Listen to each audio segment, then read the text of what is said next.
बोले वृंदावन बिहारी लाल की जय। श्री वृंदावन बिहारी लाल की जय। श्री वृंदावन बिहारी लाल की जय। बोलो कांदेश्वर महादेव की जय। श्री कांदेश्वर महादेव की जय। श्री द्वादश ज्योतिर्लिंग महादेव की जय। श्री द्वादश ज्योतिर्लिंग महादेव की जय।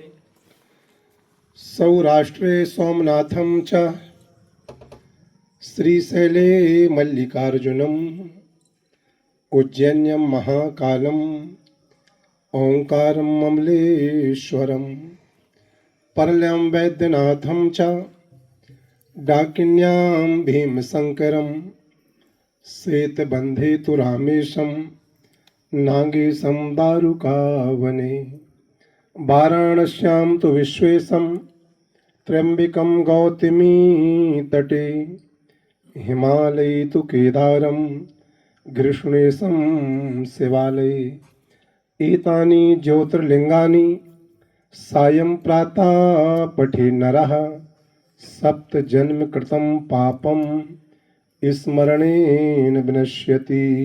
एक बार फिर से द्वादश ज्योतिर्लिंग महादेव की जय। इस पवित्र भूमि को प्रणाम करता हूँ और यहाँ पर आकर के द्वादश ज्योतिर्लिंग भगवान का दर्शन करके मुझे अपार प्रसन्नता हुई। मैं सच कहना चाहता हूँ, मैं साल भर पूरे भारतवर्ष का भ्रमण करता हूँ। 365 दिन में से 345 दिन तक हम पूरे भारतवर्ष में रहते हैं, लेकिन द्वादश ज्योतिर्लिंग महादेव का यदि दर्शन करना होगा तो भारत के पूरब से लेकर पश्चिम और उत्तर से लेकर दक्षिण, जब भारतवर्ष की चारों दिशाओं की अंतिम छोर को स्पर्श करके आओगे तब जाकर के द्वादश ज्योतिर्लिंग महादेव का दर्शन हो पाएगा।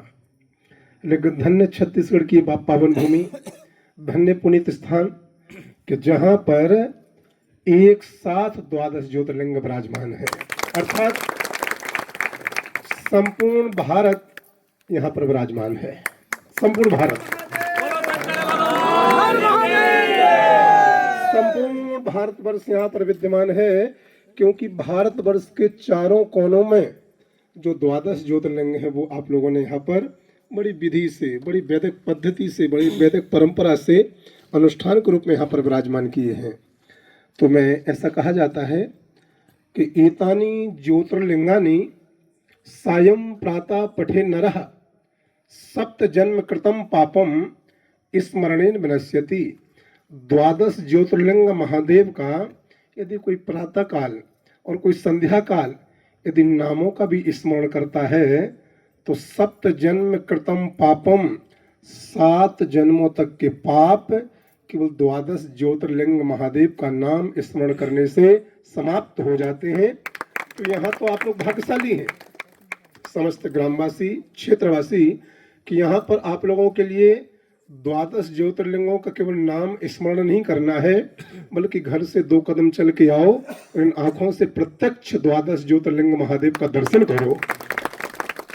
तो निश्चित कन्फर्म है कि जाने में अनजाने में भूलवश पाप हो चुके हों और द्वादश ज्योतिर्लिंग महादेव भगवान श्री कांदेश्वर महादेव का दर्शन करके आप स्वतः ही पापों से मुक्त होकर के, जिससे गंगा मैया की धारा निर्मल बहती है, सबके पाप ताप संताप नष्ट करती है, इनका दर्शन करने मात्र से आपके भी सारे पाप ताप संताप नष्ट होंगे और निश्चित है कि गंगा मैया की पवित्र धारा के जैसे निर्मल मन वाले हम सब बनेंगे। सच बताऊं, अवस्थी परिवार के लिए आया हूं वृंदावन धाम से श्रीमद् भागवत की कथा सुनाने के लिए, लेकिन अवस्थी परिवार और कथा स्थल तो कभी अभी तक नहीं पहुंच पाया। लेकिन अवस्थी परिवार मुझे ठाकुर साहब यहाँ लेकर के आया। इस परिवार को एक बार दोनों हाथ उठा के ताली बजाएं। आदरणीय हमारे अनिल भैया, आदरणीय अश्विनी भैया, दोहा दीदी मेरी, और ये पूरा परिवार मुझे यहाँ लेकर के आया।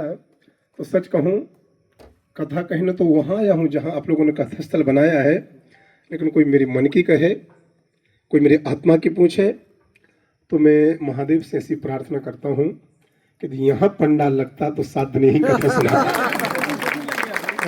और अब मैं वचन देके जा रहा हूँ, हमारे ठाकुर साहब भैया ये अध्यक्ष महोदय हैं और ये हरिहर वेलफेयर फाउंडेशन छत्तीसगढ़, इस समिति के माध्यम से हम यहाँ पर शिव महापुराण सुनाने जरूर आएंगे। एक बात, एक वचन और दे के जा रहा हूं। माइक पकड़ा है इसलिए आचार्य जी ने माइक दे दिया, मैं निःशुल्क आऊंगा।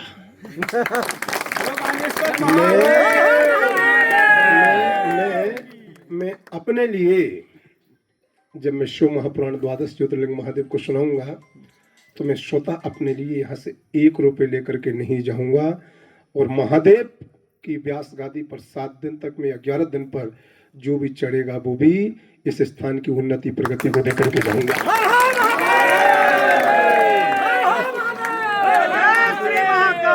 बहुत अद्भुत,